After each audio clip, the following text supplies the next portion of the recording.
Bonjour, très heureux de nous retrouver pour ce 7e dimanche de Pâques, pour le dimanche 21 mai.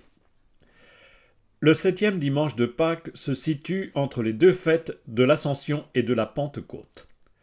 Le temps pascal s'achève, et avec lui les lectures que nous suivons depuis Pâques. Pour la première lecture, nous revenons au tout début des Actes. On voit les apôtres enfermés avec Marie dans la maison. Ils attendent. La deuxième lecture nous propose un dernier passage de la première lettre de Pierre. Elle exhorte les chrétiens à tenir bon et même à se réjouir des souffrances qu'il faut endurer au nom du Christ. Enfin, nous contemplerons Jésus en prière à l'heure de sa mort. En effet, dans l'évangile de Jean, il s'adresse à son Père et lui confie ses amis pour qu'il les garde dans l'unité. Mettons-nous à l'écoute de la parole pour en nourrir notre foi. Et commençons par la première lecture. Depuis Pâques, la première lecture décrit à notre regard la vie de la première communauté de Jérusalem. Nous revenons au tout début du chapitre 1. Jésus vient de monter au ciel. Les apôtres reviennent à la maison et ils attendent comme le Seigneur leur en a donné l'ordre. Ce temps d'attente est raconté au chapitre 1 des Actes, les versets 12 à 14. Les apôtres, après avoir vu Jésus s'en aller vers le ciel, retournèrent à Jérusalem depuis le lieu dit Mont des Oliviers qui en est proche. La distance de marche ne dépasse pas ce qui est permis le jour du sabbat. À leur arrivée, ils montèrent dans la chambre haute où ils se tenaient habituellement. C'étaient Pierre, Jean, Jacques et André, Philippe et Thomas, Barthélemy et Matthieu, Jacques fils d'Alphée, Simon le Zélote et Jude fils de Jacques.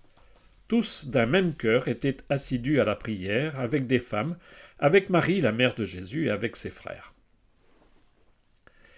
Les actes commencent par le récit de l'Ascension. Les apôtres reviennent à la maison, là où Jésus a célébré son dernier repas et où il est apparu vivant après sa mort. Comme dans l'Évangile, au chapitre 6, versets 12 à 16 de l'Évangile de Luc, Luc redonne la liste des apôtres. Ils sont 11. Judas a en effet disparu. Bientôt, ils vont tirer au sort et Matthias sera choisi pour remplacer le traître. C'est le temps de l'attente, une sorte de retraite, avant que tous soient projetés sur la place publique pour répandre la bonne nouvelle de Jésus sous l'action de l'Esprit Saint. Avec les apôtres, Marie est dans la maison avec quelques femmes. Elle sera là avec les apôtres quand surgira l'Esprit Saint. En 1964, le pape Paul VI a nommé Marie mère de l'Église. Par la figure de Marie, mère du Christ, nous pouvons mieux saisir la figure maternelle de l'Église pour notre foi. Récemment, l'Église catholique a fixé la fête de Marie, mère de l'Église, au lundi de la Pentecôte. Découvrons maintenant la deuxième lecture. Le temps de Pâques s'achève. Une dernière fois, nous écoutons un passage de la première lettre de Pierre. Sans doute fut-elle composée dans le contexte de persécutions violentes contre les chrétiens. Le verset qui précède la lecture de ce dimanche parle même de brasier allumé parmi vous pour vous mettre à l'épreuve. Cette lecture se trouve donc dans la première lettre de Pierre, au chapitre 4, les versets 13 à 16. Bien-aimés, dans la mesure où vous communiez aux souffrances du Christ, réjouissez-vous, afin d'être dans la joie et l'allégresse quand sa gloire se révélera. Si l'on vous insulte pour le nom du Christ, heureux êtes-vous, parce que l'Esprit de gloire, l'Esprit de Dieu repose sur vous. Que personne d'entre vous en effet n'ait à souffrir comme meurtrier, voleur, malfaiteur ou comme agitateur. Mais si c'est comme chrétien, qu'il n'ait pas de honte et qu'il rende gloire à Dieu pour ce nom-là. Le brasier allumé renvoie à l'image du creuset où l'on purifie par le feu un métal précieux. Ainsi, la pureté de la foi se vérifie-t-elle dans les épreuves. Mais celles-ci ne sont pas source de tristesse, elles sont à vivre dans la joie. La lettre reprend le message de Jésus dans les béatitudes. Heureux êtes-vous si l'on vous insulte, si l'on vous persécute, et si l'on dit faussement toutes sortes de mal contre vous à cause de moi. Réjouissez-vous, soyez dans l'allégresse, car votre récompense est grande dans les cieux. Matthieu chapitre 5, versets 11 et 12. Pierre veut apporter ici aux éprouvés la consolation. L'épreuve conduit à contempler la gloire de Dieu, thème qu'on va retrouver dans l'évangile de ce dimanche. Souffrir au nom du Christ est le signe que l'Esprit Saint repose sur vous. L'expression renvoie au livre d'Isaïe au chapitre 61 verset 1 pour qualifier le Messie envoyé par Dieu. L'Esprit Saint était en Jésus, le Christ Messie.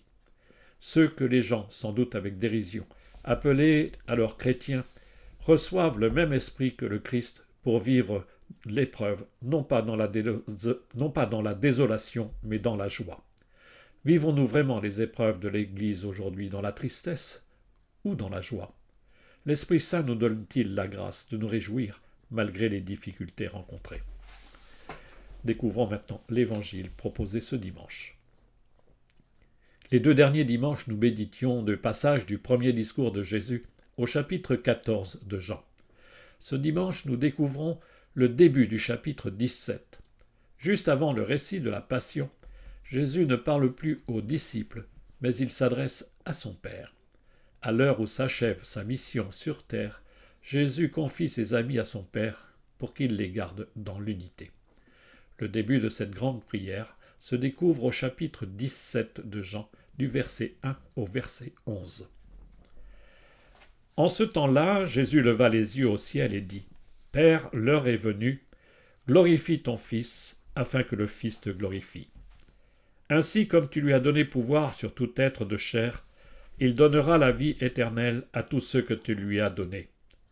Or la vie éternelle, c'est qu'ils te connaissent, toi le seul vrai Dieu, et celui que tu as envoyé, Jésus-Christ. Moi je t'ai glorifié sur la terre en accomplissant l'œuvre que tu m'avais donnée à faire.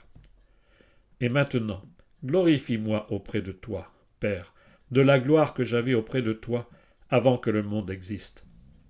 J'ai manifesté ton nom aux hommes que tu as pris dans le monde pour me les donner. Ils étaient à toi, tu me les as donnés, et ils ont gardé ta parole. Maintenant ils ont reconnu que tout ce que tu m'as donné vient de toi, car je leur ai donné les paroles que tu m'avais données. Ils les ont reçues. Ils ont vraiment reconnu que je suis sorti de toi, et ils ont cru que tu m'as envoyé. Moi je prie pour eux. Ce n'est pas pour le monde que je prie, mais pour ceux que tu m'as donnés, car ils sont à toi. Tout ce qui est à moi est à toi, et ce qui est à toi est à moi, et je suis glorifié en eux. Désormais je ne suis plus dans le monde, eux ils sont dans le monde, et moi je viens vers toi. L'heure est venue. Dans l'évangile de Jean, l'heure, c'est le temps où Dieu prend l'initiative et intervient dans l'histoire pour réaliser l'œuvre de salut. Au chapitre 16, Jésus vient de dire à ses amis : « Voici que l'heure vient, et déjà elle est venue, où vous serez dispersés chacun de son côté, et vous me laisserez seul, mais je ne suis pas seul, puisque le Père est avec moi. » Jean chapitre 16, verset 32. L'heure est venue pour Jésus d'assumer jusqu'au bout l'œuvre de salut pour laquelle il est venu sur terre. Il accomplit ainsi la volonté du Père et sa propre volonté, donner sa vie pour sauver l'humanité. Glorifie ton Fils pour que le Fils te glorifie. Dans la Bible, la gloire, c'est Dieu qui se manifeste aux humains. Il révèle sa gloire, c'est-à-dire sa grandeur, sa puissance, sa sainteté. Mais chez Jean, la glorification du Fils se réalise pleinement par son élévation sur la croix. Le Fils a pris chair pour révéler l'amour du Père. C'est par sa mort sur la croix que le Fils révèle la gloire du Père. La gloire du Père et celle du Fils sont intimement liées en l'être de Dieu, que nous adorons comme Père, Fils et Esprit. Il est Dieu, le vrai Dieu, dont nous pouvons entrevoir la grandeur, à l'heure même où le Fils meurt sur la croix. La vie éternelle, c'est qu'ils te connaissent, toi, le seul vrai Dieu.